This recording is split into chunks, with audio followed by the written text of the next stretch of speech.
Today on the compliance tip of the day, we're going to look at some current M&A issues under the FCPA from the domestic perspective. The compliance tip of the day. This is the podcast where we bring you daily insights and practical advice on navigating the ever-evolving landscape of compliance requirements.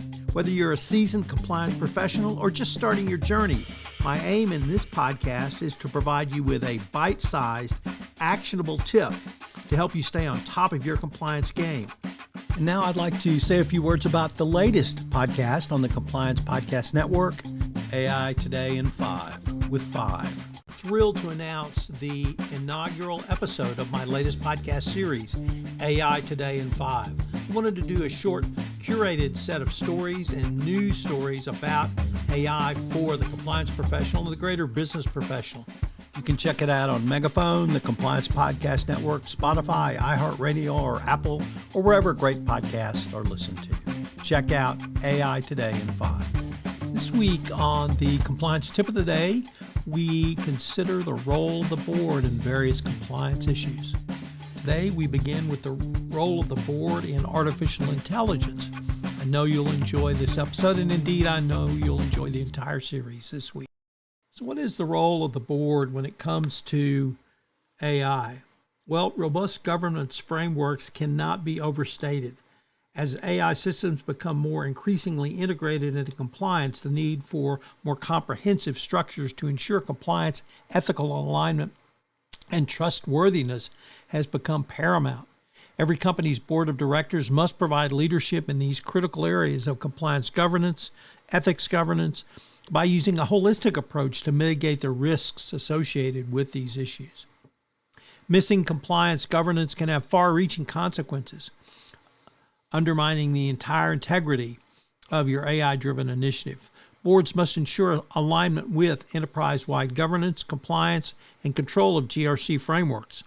This includes aligning the risk management practices and embedding a robust set of compliance checks throughout the AI model lifecycle.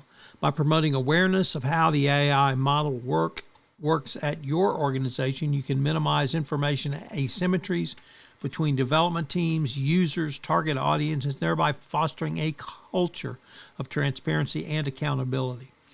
The lack of ethics governance can lead to misalignment with an organization's values, brand identity, or social responsibility. The answer is that companies should develop comprehensive AI governance methods, including defining ethical principles, establishing AI ethics review committee, and developing a compliance program that addresses ethical concerns. Adopting frameworks like ethically aligned AI design can help integrate ethical considerations into design processes while incorporating AI governance benchmarks that go beyond traditional measurements to encompass social and ethical accountability. Another outcome of the lack of responsible board governance can cause unintentional and significant damage. To address this, boards should help to develop responsible and trustworthy AI governance models and methods that augment enterprise-wide GRC structures.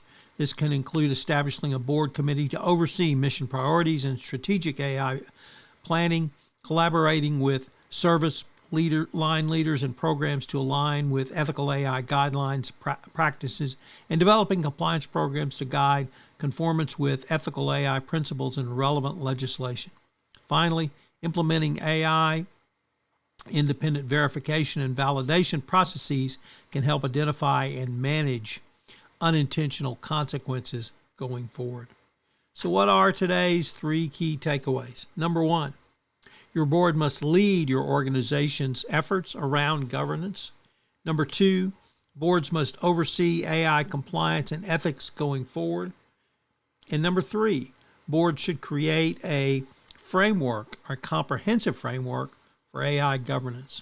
I hope you'll join us tomorrow where I take some detail to go into the solution boards should implement, as I've identified today, the problems that boards need to address. things that I'm happy to do for you, the compliance profession, is if you have a question or a series of questions you would like some compliance tips on, I'm happy to take any requests that you might want, certainly anonymize them, and give you a quick tip, either one quick tip or maybe a week's worth of quick tips. So if you have any tips you want about your compliance program, you can shoot me an email at tfox@tfoxlaw.com. This podcast was created and produced